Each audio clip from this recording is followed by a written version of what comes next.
Em 485 a.C., quando conquistada pelos babilônios, Israel era uma terra árida, onde os poucos camponeses que a habitavam davam duro para sobreviver. Esta era a terra que Deus havia prometido para Abraão, Isaque e Jacó, e aos seus descendentes para sempre. Toda a terra que você está vendo, darei a você, Abraão, e a sua descendência para sempre. A terra não poderá ser vendida definitivamente, porque ela é minha. O povo que orgulhosamente habitava a terra prometida foi dizimado, espalhado e levado à Babilônia, onde passou 70 anos, conforme predito por Jeremias. Toda esta terra se tornará uma ruína desolada, e vocês estarão sujeitos ao rei da Babilônia durante 70 anos. Muitos judeus haviam voltado a Jerusalém para reerguer o templo, mas o resto da cidade estava em ruínas, suas paredes derrubadas e portões queimados. Em meio à desolação, Deus inspirou o profeta Zacarias a proferir uma das profecias mais notáveis já registradas. Ela predizia o período bíblico conhecido como os últimos dias. Farei de Jerusalém uma taça que embriague todos os povos ao seu redor. Farei de Jerusalém uma pedra pesada para todas as nações. O cumprimento dessa profecia após o admirável renascimento de Israel em 1948 é constatado pelo mundo todo. Exatamente como previsto na Bíblia, ao invés de Nova York, Berlim ou Moscou, a pequenina Jerusalém é o fardo maior dos países do mundo. O peso que ela tem é tal que o Conselho de Segurança das Nações Unidas dedicou quase 1/3 das suas deliberações a Israel, que representa apenas 1/1000 da população mundial.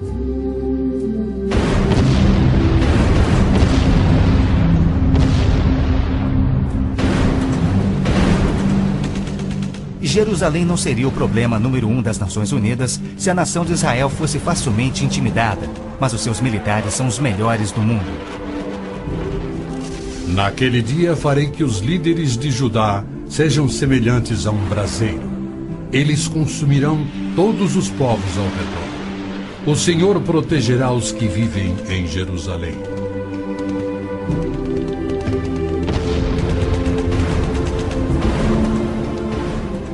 E exatamente como previsto, Israel tem devorado quem o ataca, vencendo todas as guerras, apesar de enormes desvantagens.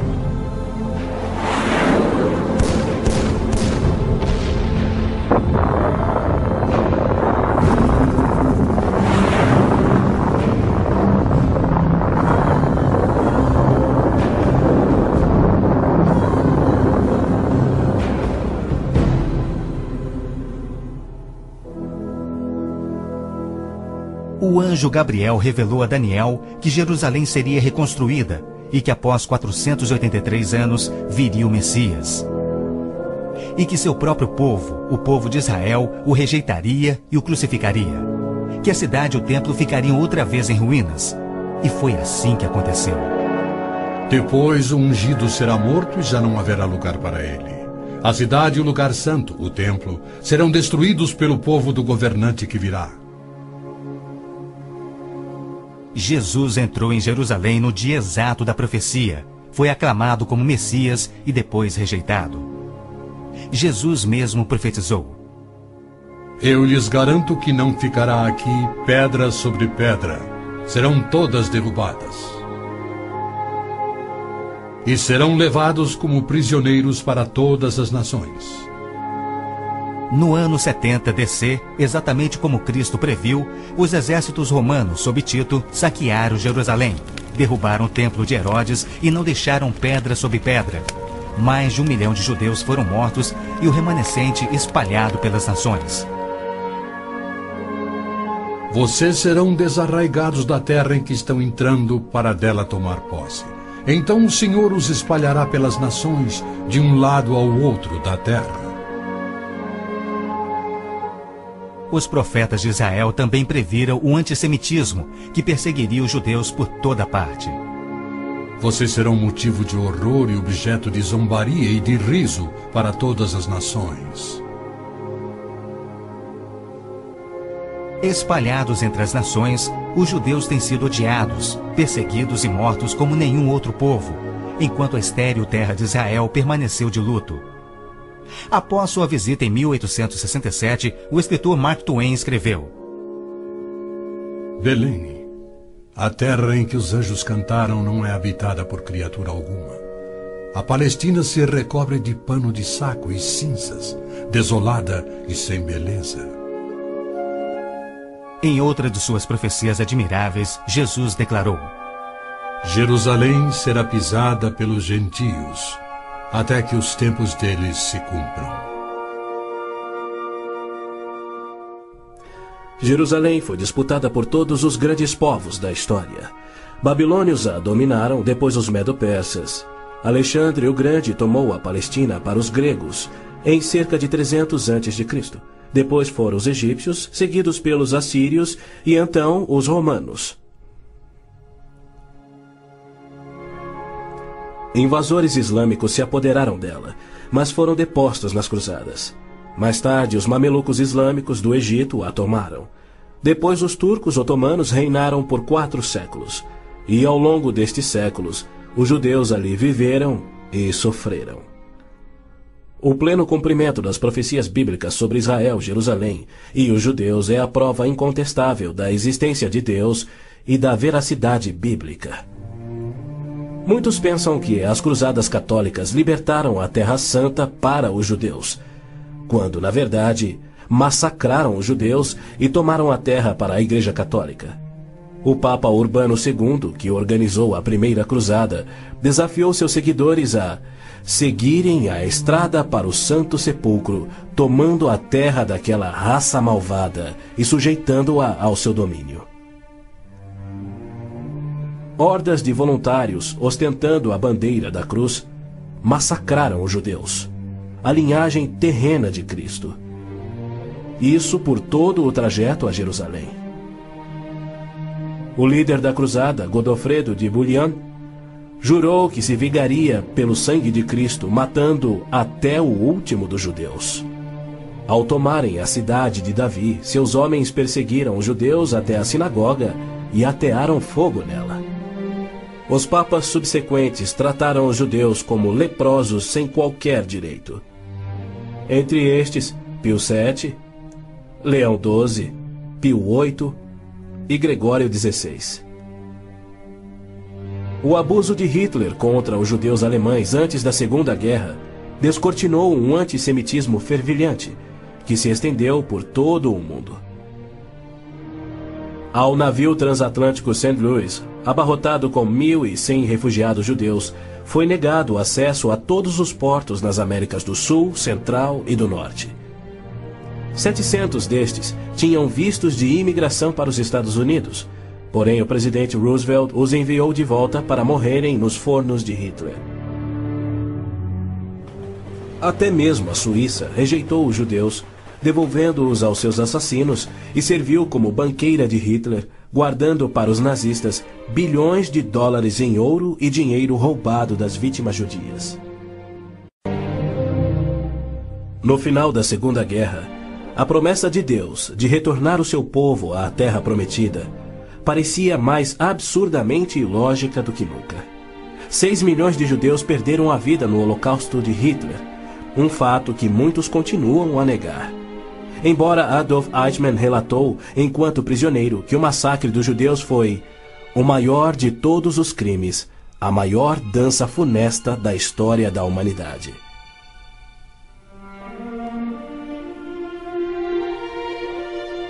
E o mais incrível é que, após a guerra, centenas dos esqueléticos sobreviventes, libertados dos campos de extermínio, foram mortos em toda a Europa.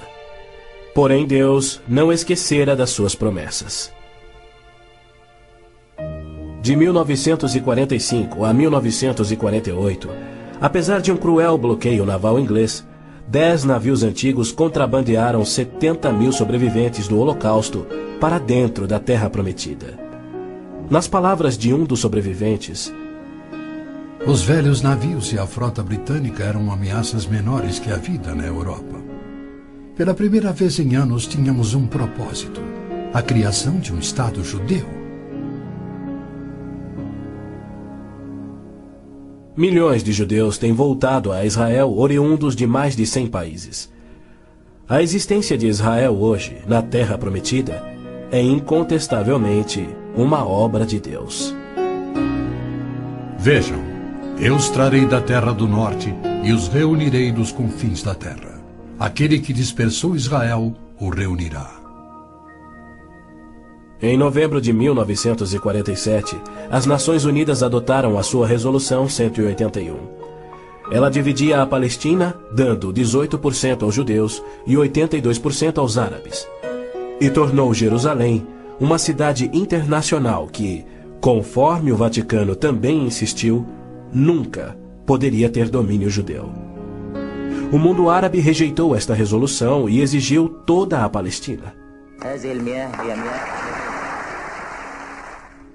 Até hoje, nenhum mapa árabe admite a existência de Israel.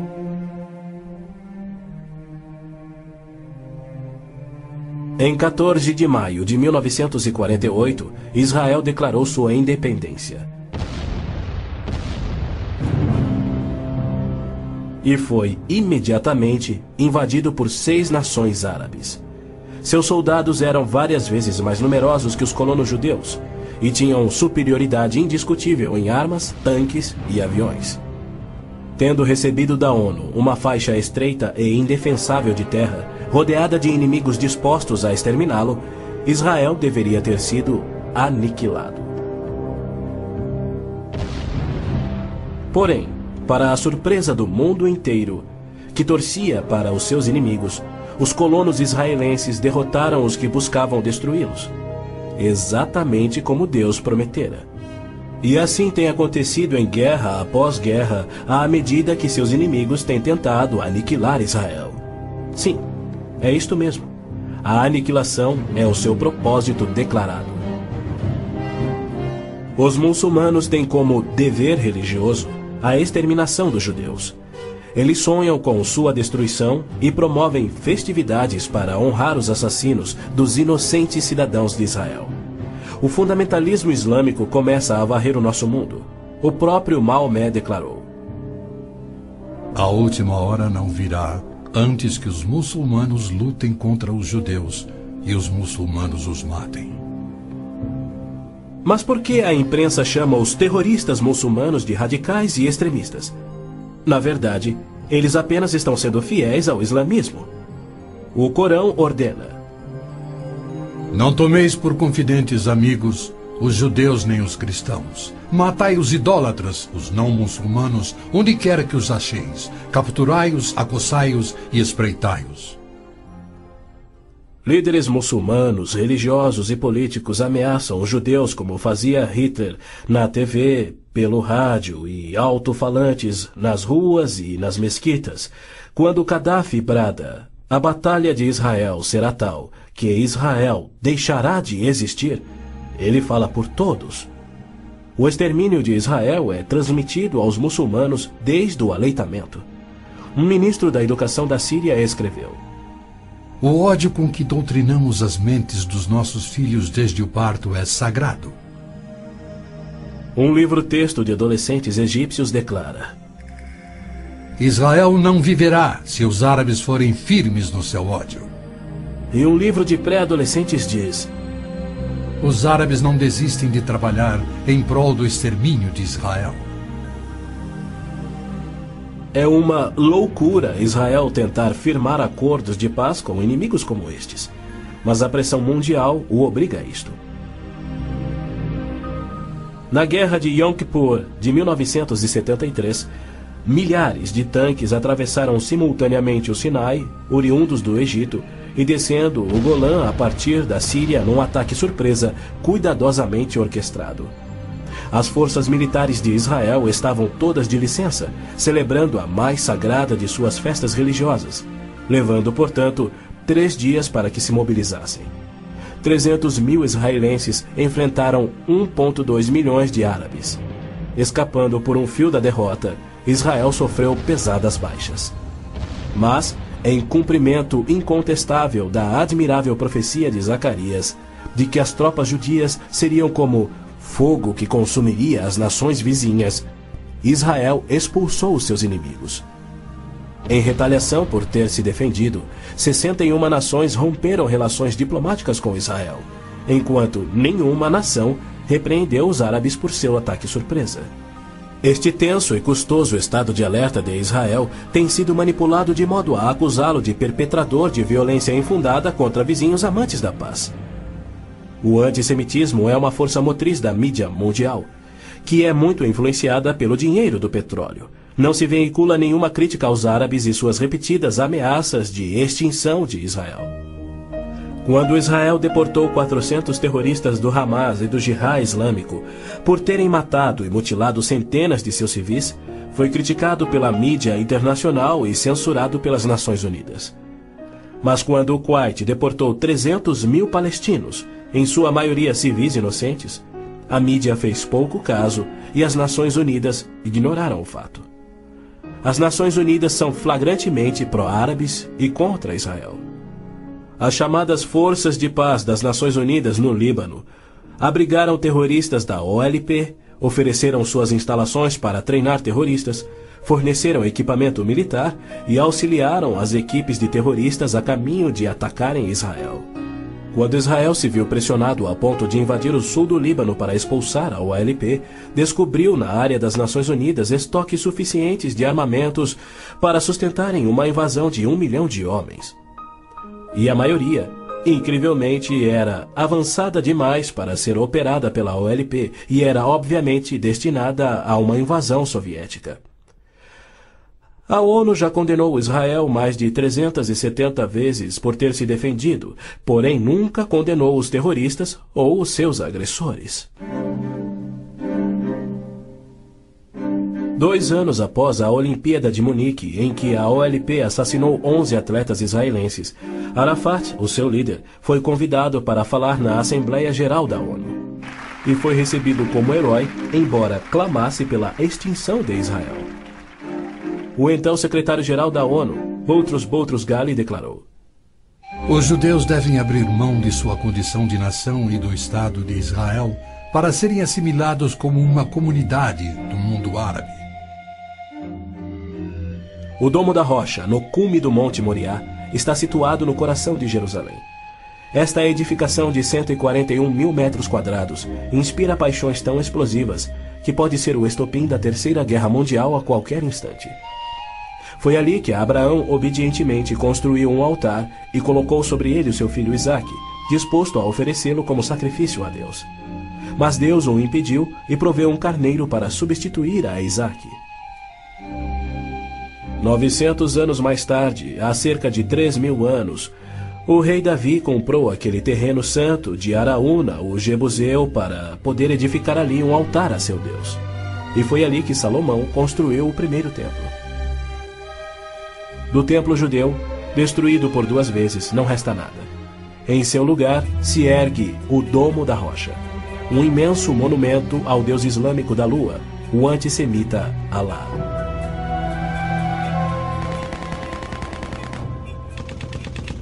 Em 1967, quando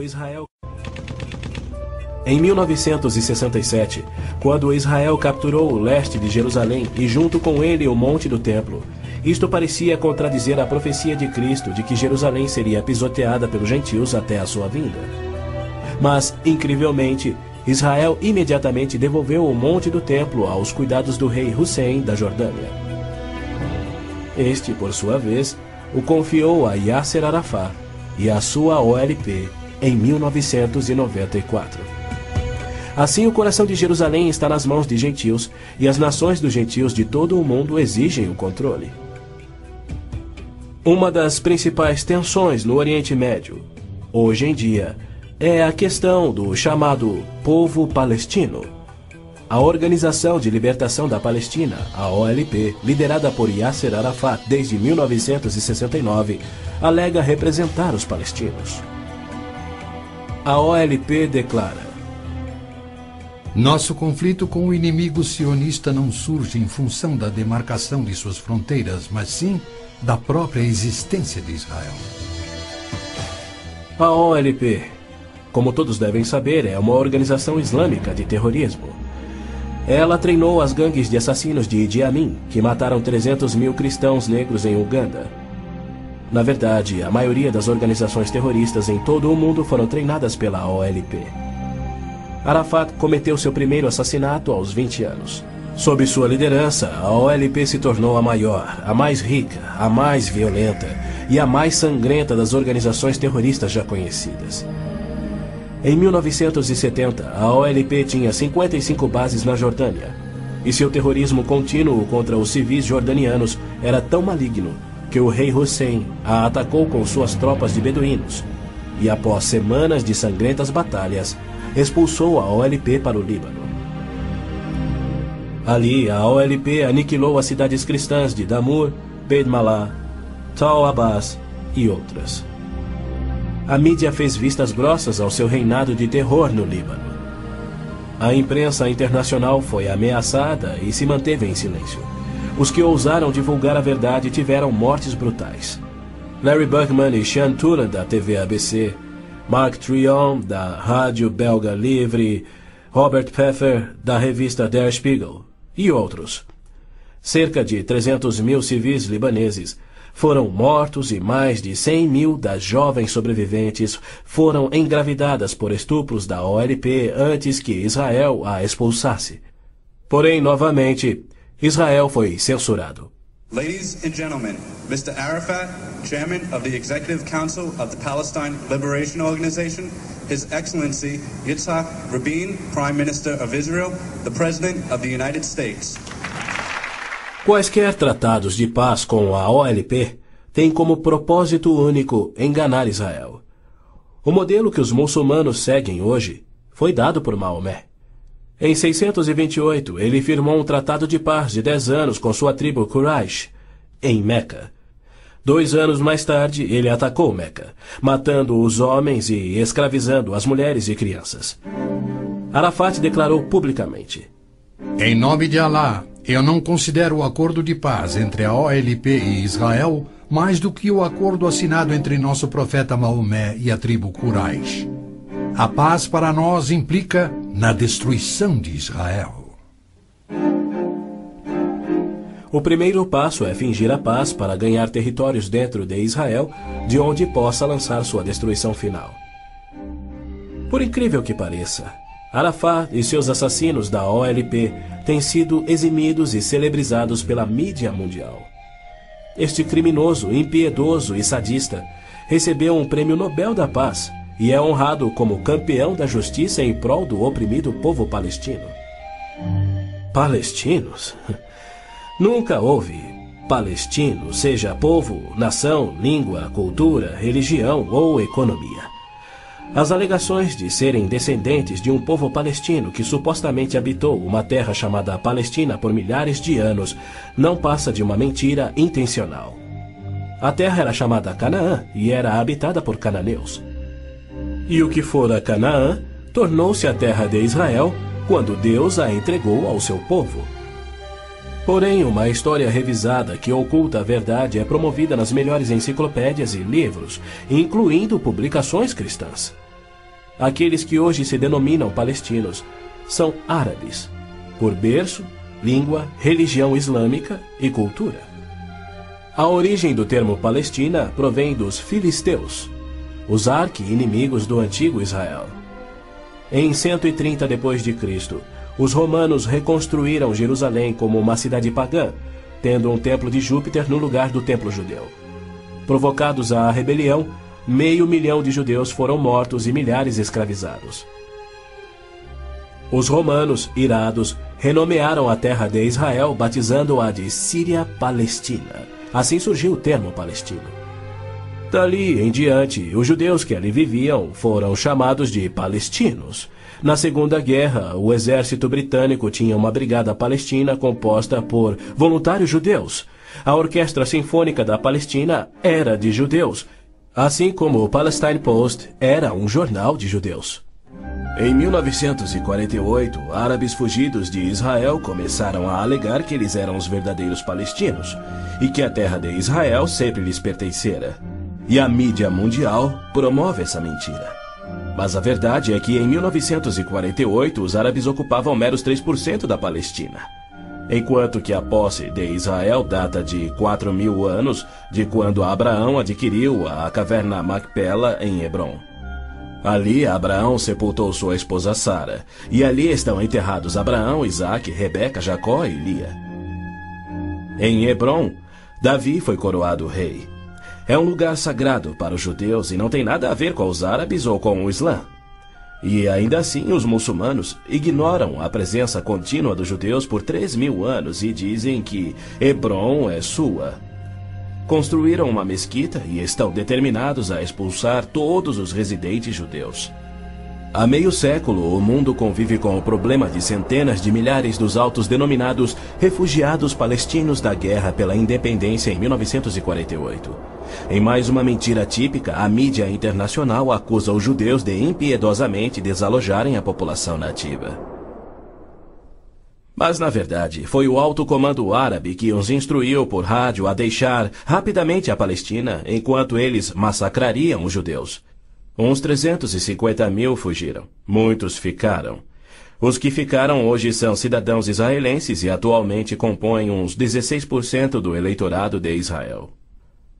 A Jordânia anexou o território palestino designado pela ONU, expeliu todos os judeus, destruiu as sinagogas judaicas e renomeou de margem ocidental as terras conhecidas por Judeia e Samaria desde os tempos bíblicos. Apesar dos milhões de dólares em jazidas de petróleo e uma área terrestre 700 vezes maior do que a de Israel, as nações árabes se recusam a aceitar quaisquer refugiados de 48 e a dar-lhes vida normal. Somando milhões devido à sua alta taxa de natalidade, hoje eles são restritos a vergonhosos acampamentos de refugiados em Gaza, Jordânia, Líbano, Síria e na margem ocidental. Estes infelizes são mantidos assim para que seu infortúnio seja exibido como propaganda. Por outro lado, o recém-formado Estado de Israel, cuja população somava 600.000, absorveu rapidamente 820.000 refugiados judeus que fugiam das terras árabes, onde por 13 séculos, desde o advento do islamismo, eram sujeitados a surras e cusparadas nas ruas e mercados. Centenas foram brutalizados ou mortos pelos muçulmanos em surtos imprevisíveis de violência e tiveram suas posses confiscadas. O renascer de Israel propiciou um refúgio acolhedor para o qual fugiram. Israel já assimilou milhões de imigrantes. Mais de 1 milhão de refugiados ficaram sob o domínio de Israel nos acampamentos em 1967, na Guerra dos 6 Dias. Israel lhes oferece terras estatais, eletricidade, água, esgoto, pavimentação e escolas, e já construiu 9 complexos residenciais para abrigar 10.000 famílias. As nações árabes, incrivelmente, se opõem ao auxílio que Israel oferece aos seus refugiados. Ainda mais incrível é que as Nações Unidas adotam anualmente as seguintes surpreendentes resoluções. A Assembleia Geral exige que Israel desista da reintegração dos palestinos na faixa de Gaza. A Assembleia Geral conclama novamente a Israel para que se retraia de quaisquer ações destinadas à reintegração dos refugiados palestinos. Se formos analisar a história, Jerusalém sempre foi a capital de Israel e seus reis. Hoje em dia, cedia ao seu parlamento. Porém, embaixadas estrangeiras se situam em outros pontos. Segundo o ministro das Relações Exteriores do Vaticano, em visita a Israel em 98, a presença de Israel no lado oriental de Jerusalém constituía uma ocupação ilegal. Em março de 1999, Israel foi advertido que a União Europeia não reconhecia a sua soberania sobre Jerusalém. Numa bula papal do Jubileu de 2000, o Papa João Paulo II rejeitou novamente a soberania israelense sobre Jerusalém. Em fevereiro de 2000, o Vaticano assinou um acordo com a OLP, no qual se pedia garantias internacionais de que Jerusalém fosse mantida sob controle internacional.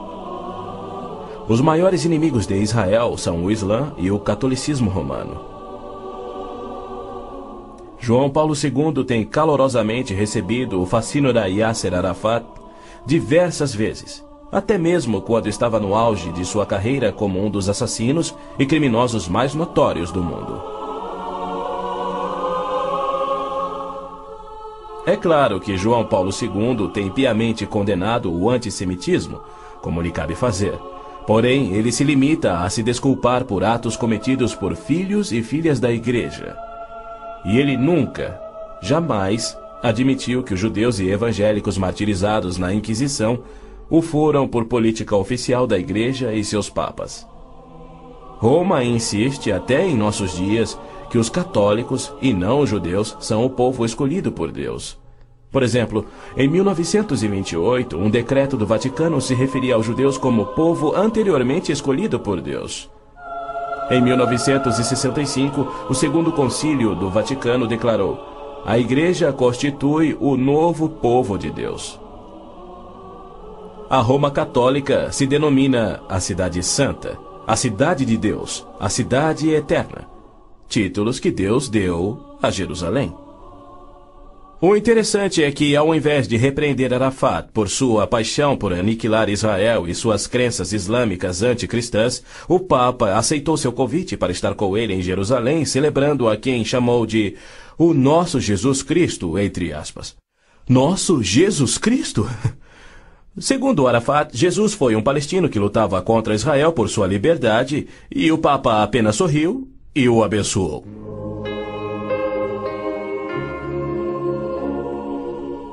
Os judeus culpam a Cristo e aos cristãos pelo antissemitismo do catolicismo romano.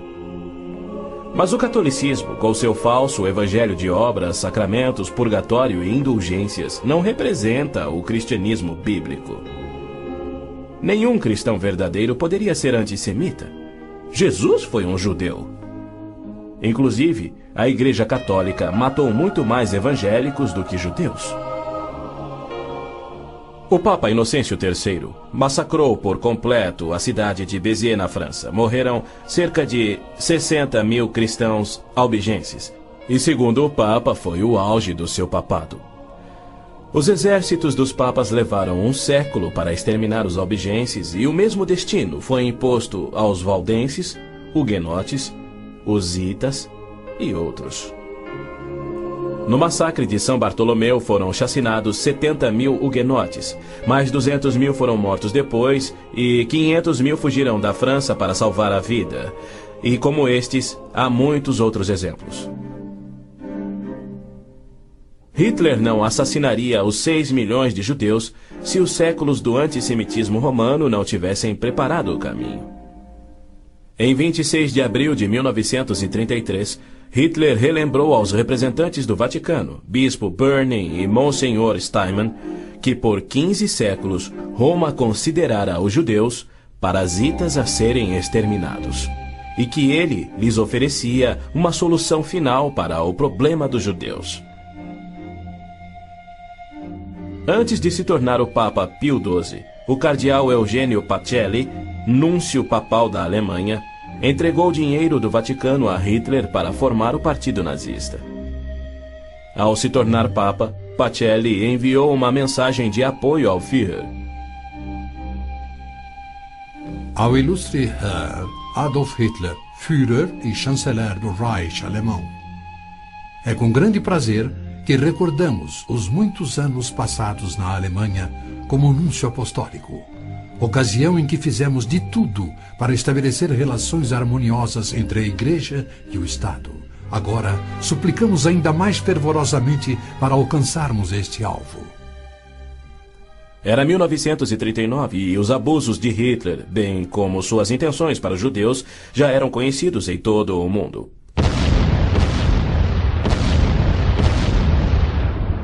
Foi em janeiro daquele ano que Hitler declarou que a guerra resultaria na, abre aspas, exterminação da raça judaica, fecha aspas.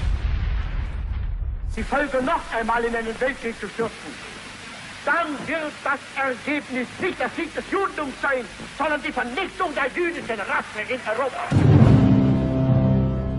Após 4 anos, em 22 de junho de 1943, enquanto pairava a fumaça de judeus incinerados nos céus da Europa, O Papa Pio XII, em contraposição à promessa de Deus, escreveu ao presidente Roosevelt tentando dissuadi-lo de tornar a Palestina em terra judia. Não existe precedente histórico para justificar o regresso de um povo a uma terra deixada 19 séculos antes.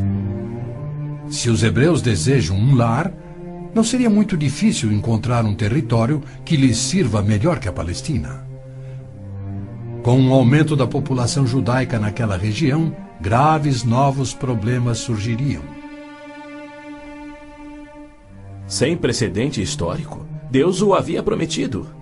Pio XII nunca condenou o Holocausto em público. Tampouco buscou dissuadir Hitler do seu intento de aniquilar os judeus. Porém, ele se manifestou, de forma bem enfática, contra o regresso dos judeus à terra de Israel, que Deus lhes dera como herança eterna. Do mesmo modo, Pio X declarou em 1904: Não podemos reconhecer os judeus como povo. Em 1919, o cardeal Pietro Gasparri, secretário de Estado do Vaticano, escreveu: O perigo que mais nos amedronta é o da criação de um Estado judaico na Palestina. E quanto ao Islã, esta religião de violência tem sempre forçado conversões pela espada. Após a morte de Maomé, a maioria dos árabes abandonou o Islã, dando origem às famosas guerras da apostasia. Abu Bakr, o primeiro califa a suceder Maomé, matou dezenas de milhares de ex-muçulmanos buscando reimplantar o Islã. Até o início do século VIII, os ferozes guerreiros do Islã haviam tomado a maioria do Oriente Médio, muito da África e haviam quase conquistado a Europa. A violenta natureza do Islã é vista ainda hoje em multidões bradando "Alá é grande" e infligindo terror e morte sobre os não-muçulmanos. O Islã está por trás da maior parte do terrorismo no mundo. Hoje em dia, multidões muçulmanas periodicamente massacram milhares de cristãos, queimando e saqueando as suas terras.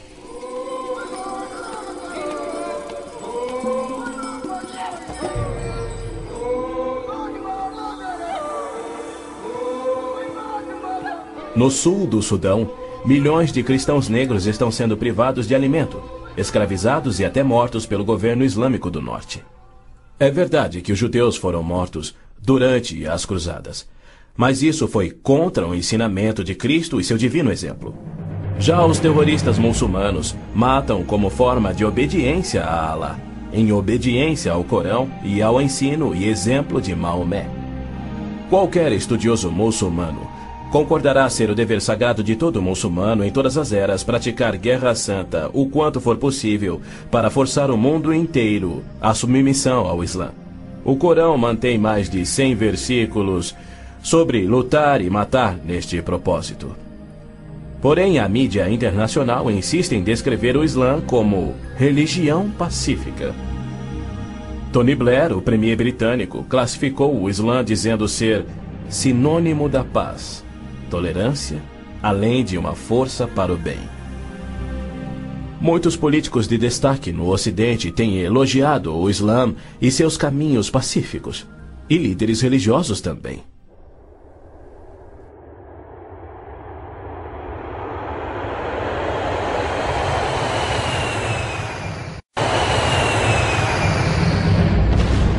Os inusitados atos de guerra praticados por terroristas contra os Estados Unidos em setembro de 2001 resultaram em declarações de políticos que diziam ser necessário distinguir entre terrorismo causado por grupos extremistas, fanáticos, e a religião islâmica em si, que é pacífica. O escritor Tom Clancy disse que o Islã, como religião, não promove a violência. Uma declaração incrível frente aos ensinos contidos no Corão, os de Maomé, e a violência contínua que historicamente caracteriza o avanço do Islã. Esta é a visão romântica do Islã que encoraja o terrorismo. Para esses criminosos, Arafat é a prova viva das recompensas conferidas aos que aspiram ao terrorismo. Ele é o mais vil e bem-sucedido terrorista da história. A OLP detinha o recorde do maior sequestro aéreo, 4 aeronaves numa única operação, apenas igualado em 2001. o maior número de reféns, 300 pessoas na mesma operação e outros recordes que se mantêm até hoje. O número de pessoas baleadas num aeroporto, o maior resgate pago, 5 milhões de dólares pagos pela Lufthansa. A maior diversidade de alvos, 40 aeronaves de passageiros civis, 5 navios de passageiros, 30 embaixadas ou missões diplomáticas, além de incontáveis fábricas, depósitos de combustível, etc, etc, etc. Ao invés de ser julgado como réu em corte internacional, assim como os nazistas e líderes sérvios, os sangrentos atos de Arafat atraíram a ONU, a União Europeia e incontáveis líderes políticos e religiosos para o seu lado contra Israel e lhe outorgaram o Prêmio Nobel da Paz. O que confere a pilotos habilidosos a coragem e o ímpeto de se apoderarem de jatos comerciais e arremetê-los contra edifícios civis ou militares, ou outros que se suicidam explodindo ônibus em Tel Aviv? Somente uma coisa: a garantia islâmica do paraíso para os que morrem na jihad. Aos mártires, o Islã promete um palácio de marfim contendo 70 mansões, cada mansão contendo 70 casas e em cada casa uma cama com 70 lençóis.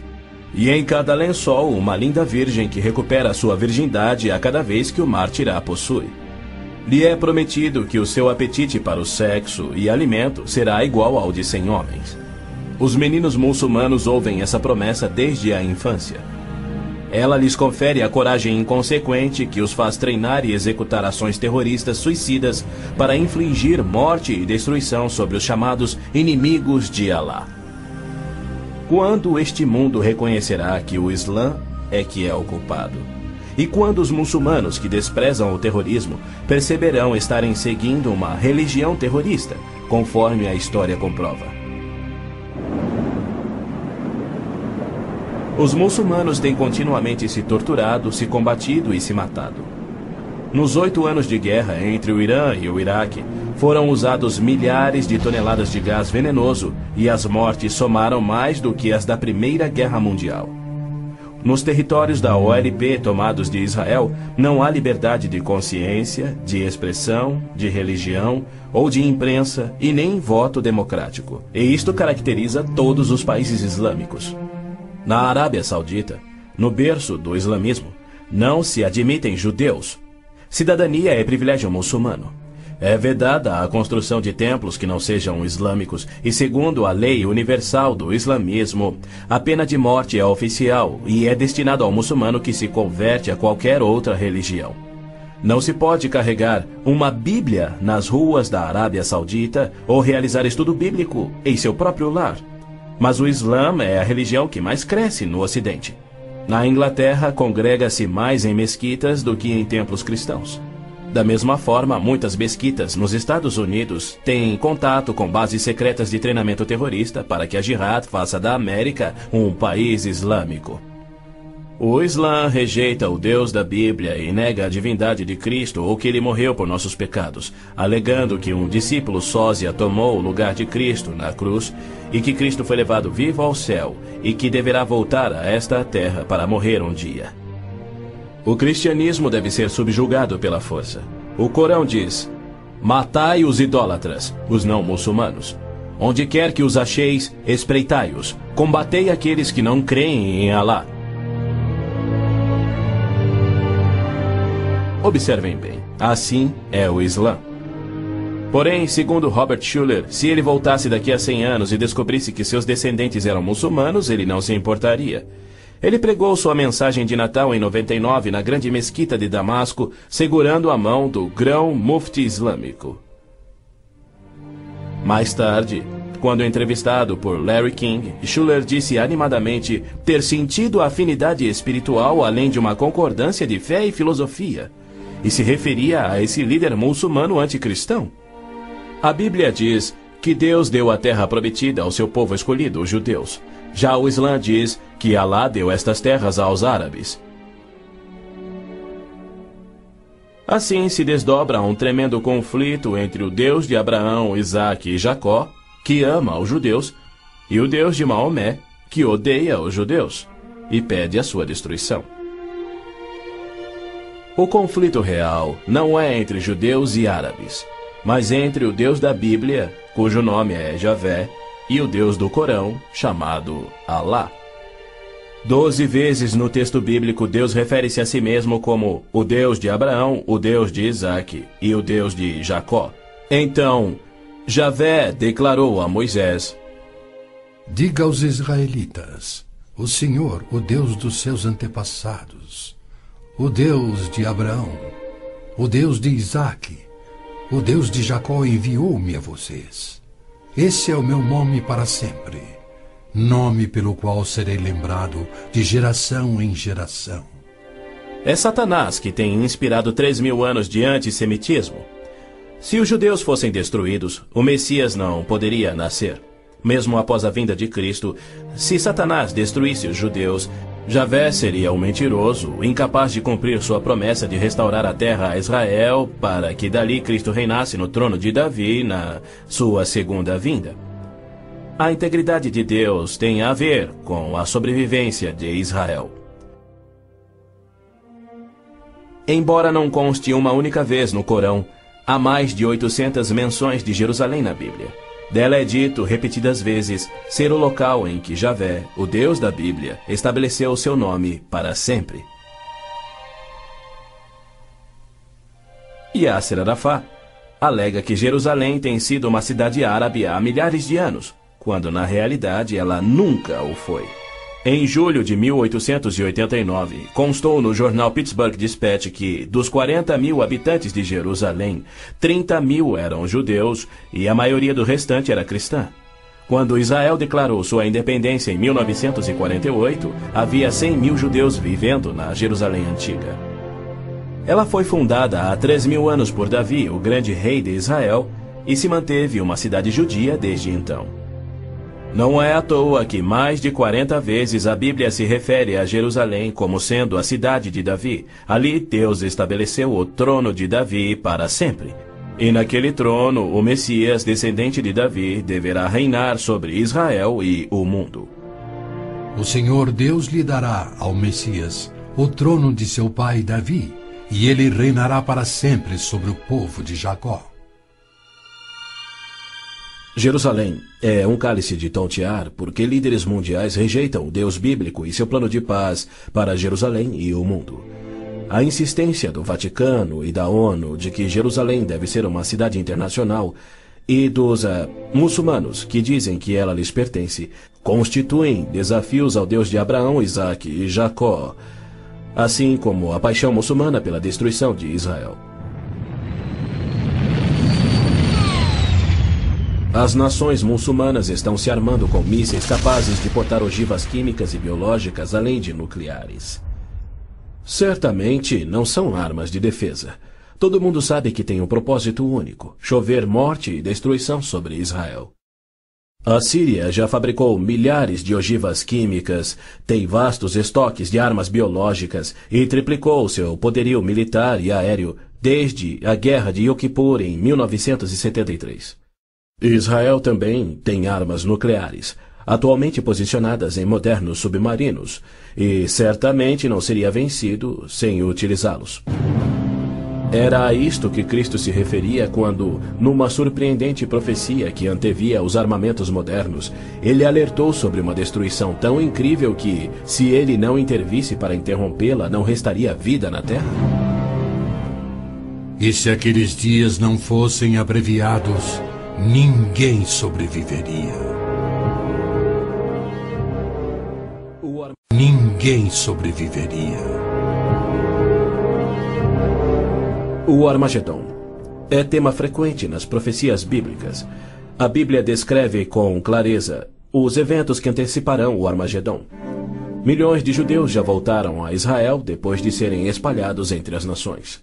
Eles reconstruíram Israel a partir do nada e sentem-se seguros com uma falsa paz.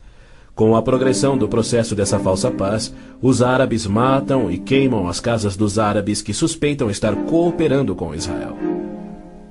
Terroristas muçulmanos que matam judeus são honrados nos países árabes. Ruas e feriados recebem os seus nomes. Na virada do milênio, o Prêmio Palestino de Cultura foi outorgado a Abu Daud por seu livro no qual descreveu como planejou e executou o assassinato de 11 atletas israelenses nas Olimpíadas de Munique em 72. Ainda assim, os israelenses seguem sonhando em alcançar a paz com aqueles que juraram exterminá-los. Logo a seguir virá aquilo que Jeremias chamou de o tempo da angústia de Jacó. Exércitos do mundo, sob o anticristo, serão trazidos ao Armagedom por Javé, no intento de puni-los por terem odiado, perseguido e matado o seu povo Israel, e para disciplinar Israel por sua descrença. Você, anticristo, avançará contra Israel, o meu povo, nos dias vindouros. Trarei você contra a minha terra para que as nações me conheçam, e todas as pessoas da face da terra tremerão diante da minha presença. Reunirei todos os povos para lutarem contra Jerusalém. Depois, o Senhor sairá para a guerra contra aquelas nações. As frases "a minha presença" e "o Senhor sairá para a guerra" indicam que Deus mesmo virá salvar Israel no Armagedom. Zacarias diz: Deus virá como um homem ressurreto que foi traspassado. Este só pode ser o Messias, a quem Isaías chamou Deus poderoso, o Pai eterno. Ouça novamente as previsões dos profetas judeus sobre a rejeição do Messias, sua crucificação pelo seu povo e sua morte pelos pecados do mundo.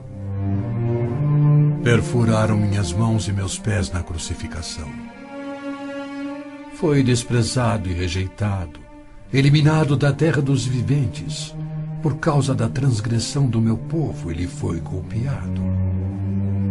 Então o ungido será morto e já não haverá lugar para ele, apenas para os pecados do mundo.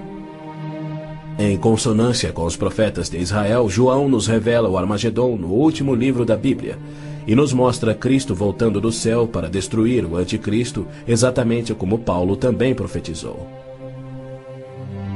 Vi os céus abertos e diante de mim um cavalo branco, cujo cavaleiro se chama Fiel e Verdadeiro. Seus olhos são como chamas de fogo, e seu nome é Palavra de Deus. Então vi a besta, o anticristo, os reis da terra e os seus exércitos, reunidos para guerrearem contra aquele que está montado no cavalo e contra o seu exército. Mas a besta foi presa, e com ela o falso profeta. Os dois foram lançados vivos no lago de fogo.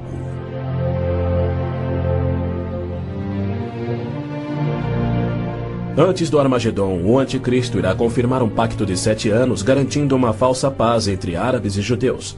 Prometerá segurança a Israel, permitirá que Israel reconstrua o templo e reinicie os sacrifícios de animais, após um intervalo de mais de 1900 anos. O anticristo quebrará seu pacto, cessará os sacrifícios, colocará a sua imagem no templo, declarando ser Deus e exigindo ser adorado. Os que se recusarem morrerão.